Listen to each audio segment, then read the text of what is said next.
kita teman makan teman, hati-hati tuh. Kenyang gak tuh, kenyang gak? Jangan, nggak kenyang, bisa bahkan dosa, nauzubillah min dalik. Makanya tadi guru-guru kita sudah mengingatkan bagaimana adab-adab kita sebagai seorang muslim dalam berteman ya kan. Memilih teman demi kebaikan hidup kita juga gitu. Nah tadi ada pertanyaan yang masih ngegantung nih Ustazah. Tentang kalau kita punya teman, apalagi teman baru, ayo hati-hati loh jamaah, teman baru bukan mahram. Perlu gak sih diperkenalkan kepada pasangan kita? Maksudnya tujuannya biar ya menghargai pasangan kita atau supaya tidak merebut pasangan kita. Perlu gak sih kita perkenalkan? Baik, izin Ustaz Syam, Sadulana Kak Caca. Jamaah! Yeay! Oh jamaah! Yeay! Perlu gak sih kita punya teman dikenalkan kepada pasangan? Tergantung, kalau temannya laki-laki, mungkin teman SMA dulu, SMP atau kuliah dan lain sebagainya. Kenalkan kepada suami agar tidak menimbulkan rasa curiga. Begitupun suami mungkin punya teman perempuan waktu masa kuliah dan lain sebagainya. Kenalkan kepada istri agar tidak berpikir yang buruk sangka dari istrinya. Ya, kalau punya teman perempuan ya nggak usah kita kenalin. Ini loh ayah, teman aku bla bla bla bla bla. Yang perempuan jangan. Nggak perlu juga kecuali mungkin kalau lagi di mall ya, ketemu, nah baru dikenalin. Karena 99,9% rumah tangga bisa rusak karena pergaulan. Seorang teman mempunyai suami yang bisa mengisi keranjang belanjaannya sebesar 150 juta. Banyak Sementara suaminya sendiri hanya mampu memberikan keranjang belanjaannya 10 juta. Oh, 5 juta, 50 juta jauh masih banyak. banget, Wah berarti iya. standarnya Kak Caca tuh Ustaz Maulana. Masya Allah, Masya Allah. Tapi dia pengen tarik itu seperti temannya yang gak bisa. Begitupun seorang suami punya teman, istrinya suka berdandan A, B, C. Pengen juga istrinya berdandan seperti itu, ya susah.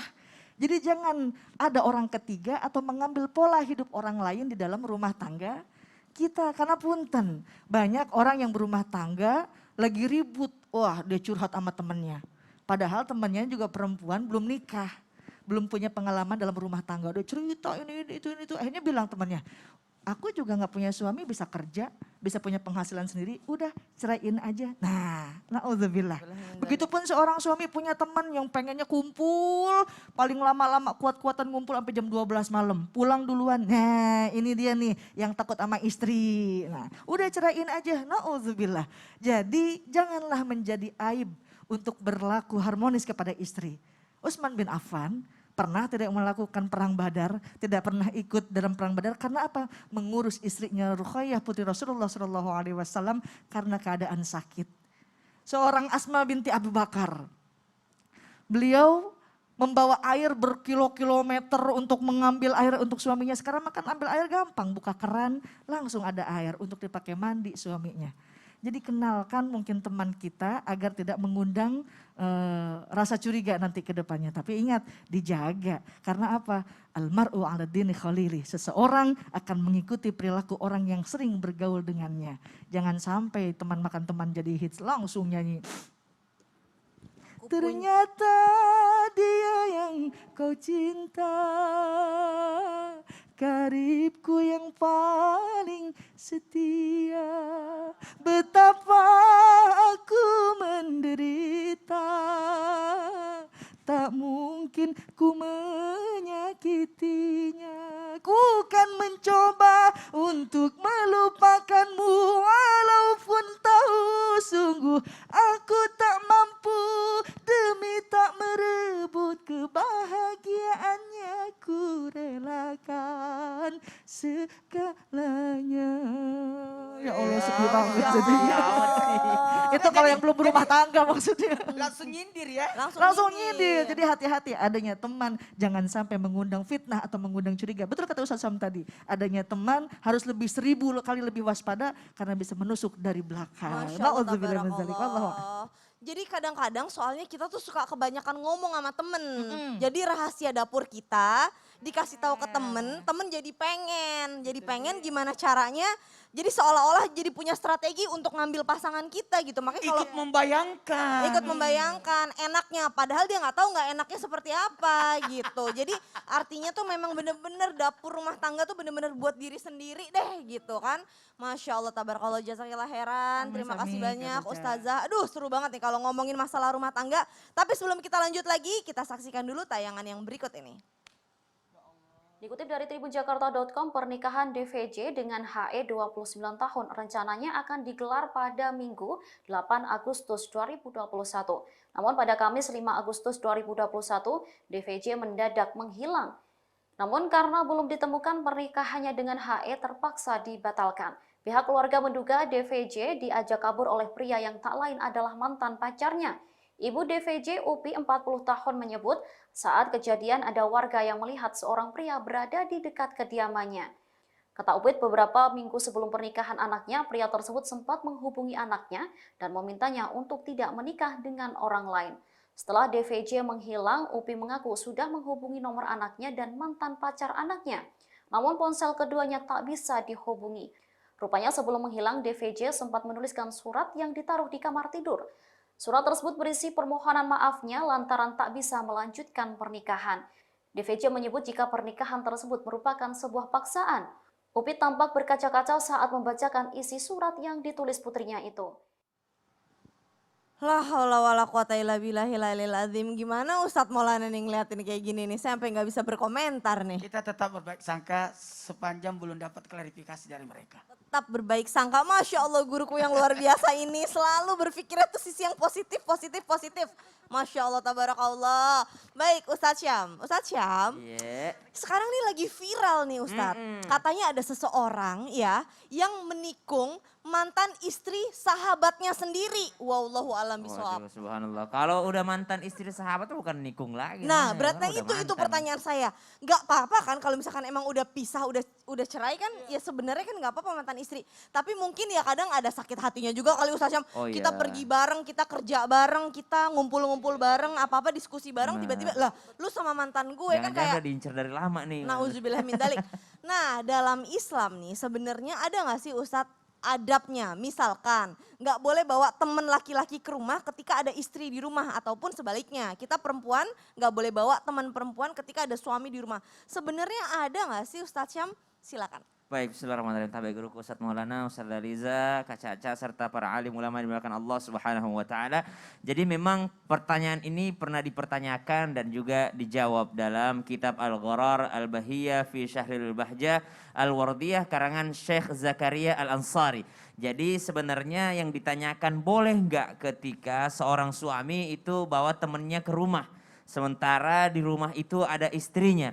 Maka subhanallah, jikalau sang suami tetap di rumah menemani istrinya, maka itu tidak ada masalah. Karena sang istri ada mahram yang menemaninya. Kemudian misalnya teman lelakinya ada untuk datang menginap, maka subhanallah dikatakan bahwa Rasulullah SAW bersabda bahwasanya satu dipan untuk istri, satu dipan untuk suami, satu dipan untuk tamu, dan satu dipan untuk syaitan.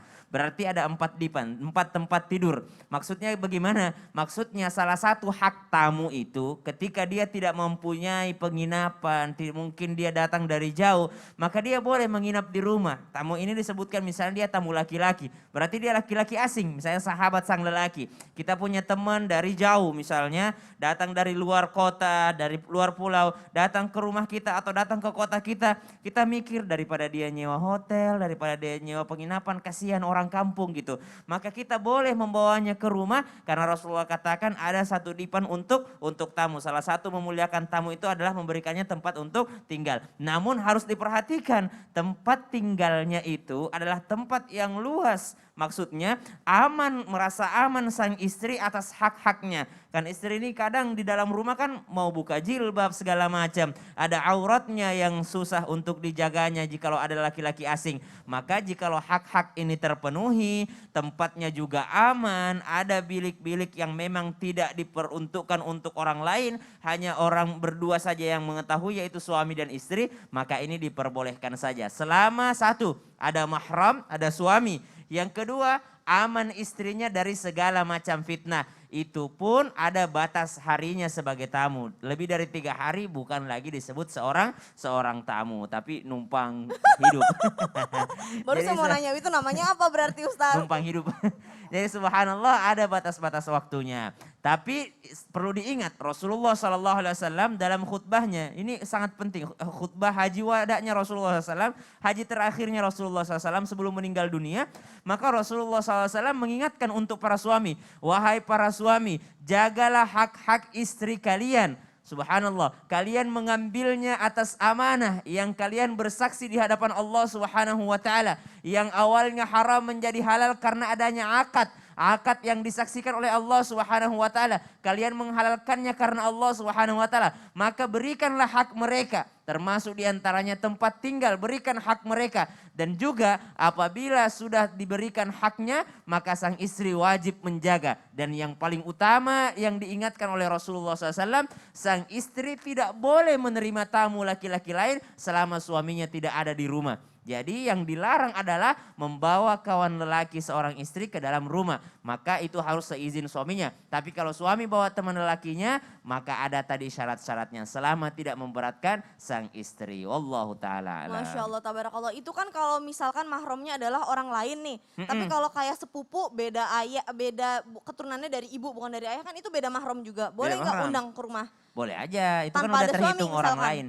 Tanpa Gimana? ada suami misalkan. Oh nggak boleh, harus. Oh, walaupun harus, sepupu. Betul, karena non mahram udah. Pokoknya sesuatu yang non mahram. Sesuatu yang non mahram. Berarti mungkin Kak Caca bilang itu ipar. Ipar itu racun ya. Iya betul. Oh ya, ipar pun juga nih hati-hati Ipar itu nih. racun. Hati-hati ya Subhanallah. semua saudara, Masya Allah tabarakallah. Seru banget kita kalau ngebahas ini. Tapi sebelumnya sekarang kita kasih kesempatan dulu buat jamaah yang mau nanya sama kita. Karena sekarang kita masuk ke segmen Tanya Dong Ustadz. Kami semua tanya dong Ustaz. Masya Allah, yang pertama nih Ustadz Maulana. Iya.